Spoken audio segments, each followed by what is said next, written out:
இன்றே டவுன்லோட் செய்து உங்கள் ஃபேவரட் ஷோக்களை என்ஜாய் பண்ணுங்க.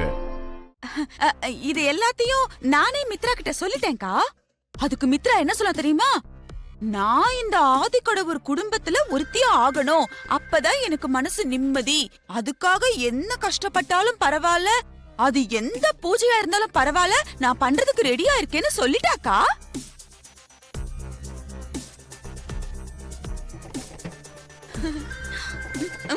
அதான் சொல்லிட்டு இருக்கேன். அக்கா ஓகே சொல்லிடுவாங்க. பாத்தீங்களா அக்கா? மித்ரா, முன்னோர்கள் பூஜை செய்யணும்னா அதுக்காக அதிகாலையில சூரியன் உதிக்கிறதுக்கு முன்னாடி எழுந்திருச்சு பச்சை தண்ணியில குளிச்சு முடிச்சு பூஜையில உட்காரணும். பூஜையில எங்க முன்னோர்கள் பயன்படுத்தின வாள், பரிவட்டம், பாதரட்சை, கைத்தடி இந்த மாதிரி பொருளை எல்லாம் வச்சு கும்பிடணும். அது மட்டும் இல்ல, பூஜையில முக்கியமா வாள் இல்லனா கைத்தடிக்கு ஸ்படிக மாலையை போட்டு அதை எங்க முன்னோர்களா பாவிக்கணும்.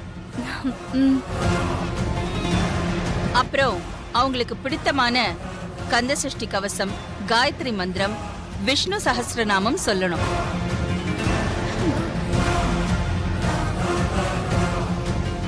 இதெல்லாம் உனக்கு மனப்பாடமா சொல்ல வரலனா கூட புஸ்தகத்தை பார்த்து தப்பு இல்லாம சொல்லணும். அப்ப சரி. இப்படி 3 நாள் கடுமையா விரதம் இருந்து பூஜை பண்ணணும். 3 நாள் பூஜை முடியிற வரைக்கும் காலையிலிருந்து எதுவுமே சாப்பிடக்கூடாது.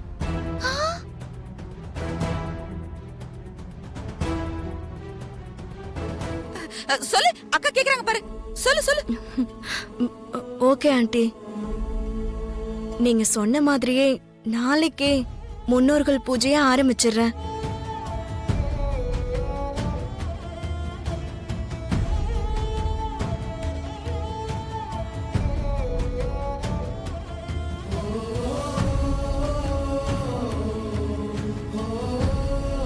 சரி, முன்னோர்கள் பூஜைய பூஜை ரூம்லயே வச்சுக்கோ. Okay aunty.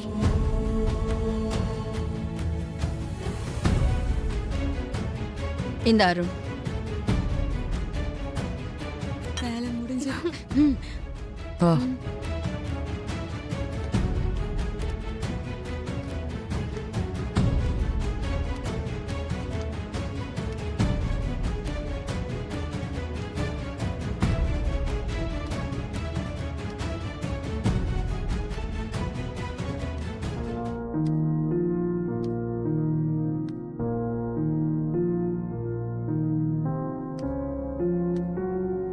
பூஜையில எங்க முன்னோர்கள் பயன்படுத்தின வாள், பரிவட்டம், பாதரட்சை, கைத்தடி இந்த மாதிரி பொருளை எல்லாம் வச்சு கும்பிடணும்.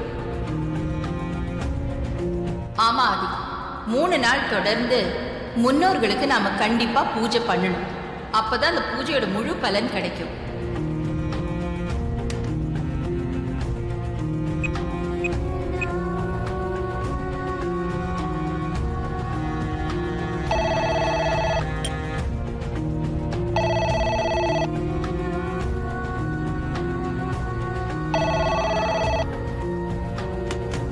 ஹலோ, உன்கிட்ட ஒரு முக்கியமான விஷயம் பேசணும். உடனே என் ரூமுக்கு வா. என்ன விஷயம் மாமா? நேரில் தான் சொல்ல முடியும். ஃபோன்லயே சொல்றதா இருந்தா நான் உன்னை எதுக்கு ரூமுக்கு வர சொல்ல போறேன்? கேள்வி கேட்டுட்டே இருக்காத, உடனே கொஞ்சம் ரூமுக்கு வா.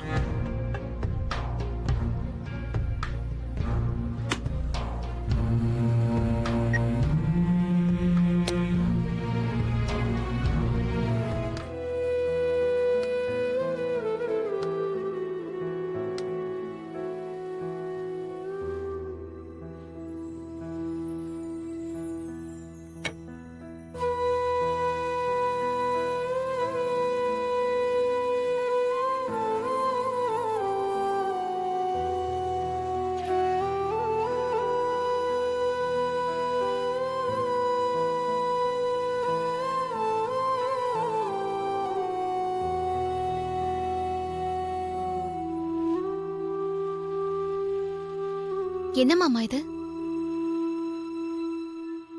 அந்த காலத்துல எங்க ஆதிக்கடவுர் பரம்பரையில முன்னோர்கள் யூஸ் பண்ணது.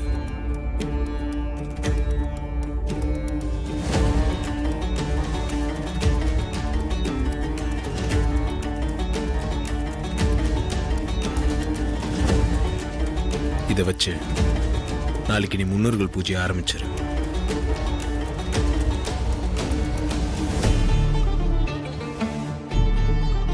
என்ன மாமா சொல்றீங்க? நான் முன்னோர்கள் பூஜையை பண்ணணுமா? ஆமா, இந்த வீட்டோட மூத்த மருமக நீ தானே. உன்னை எங்க குடும்பத்துல ஒருத்தியா எங்க முன்னோர்கள் ஏத்துக்க வேண்டாமா?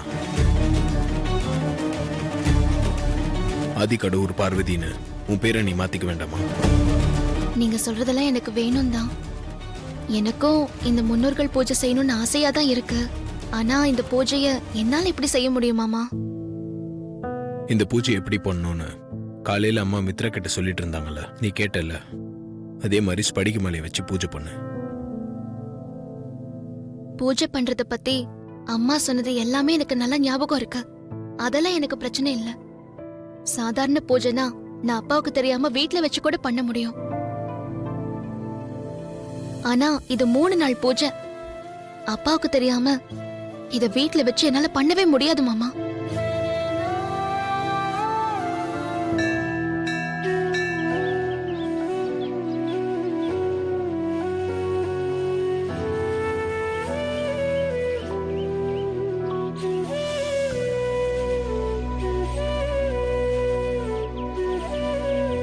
தாத்தா,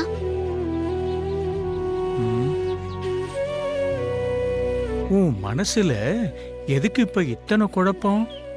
நான் குழப்பத்துல இருக்கேன்னு உங்களுக்கு எப்படி தெரியும் தாத்தா? உன் மனசுக்குள்ள இருக்கிறது தான் உன் முகத்துல தெரியுதே. நான் இப்போ தர்ம சங்கடமான நிலைமையில இருக்கேன் தாத்தா. நியாயமா உரிமையோட நான் செய்ய வேண்டிய பூஜை சடங்கு அது. ஆனா இப்ப அதை செய்ய முடியாத சூழ்நிலையில இருக்கேன். ம், நான் அந்த பூஜையை செய்யறது வெளியே தெரிஞ்சா பெரிய பிரச்சனையாயிடும் தாத்தா. ஆனா அந்த பூஜைய நான் செய்யணும்னு என் மாமா சொல்றாரு. என்னால அவர் பேச்ச தட்டவும் முடியாது தாத்தா. அதான் என்ன செய்யணும் தெரியாம ஒரே குழப்பமா இருக்கேன் தாத்தா. நீங்க தான் எனக்கு ஒரு வழி காட்டணும். உன்னோட பிரச்சனைகள் எனக்கு புரியுது. கோலத்துல இருக்கிற கோட்டையெல்லாம் அடிச்சு பார்த்தா வெறும் புள்ளிகள் மட்டும்தான் தெரியும். குழப்பமாவும் தெரியும். வாழ்க்கையும் அப்படிதான். காரண காரியம் இல்லாம இந்த உலகத்துல எதுவும் நடக்கறதில்ல. இந்த பூஜைய நீ செய்யறதால உனக்கு ஒரு நன்மையும் ஒரு தீமையும் வந்து சேரும். தீமை வந்து சேருமா?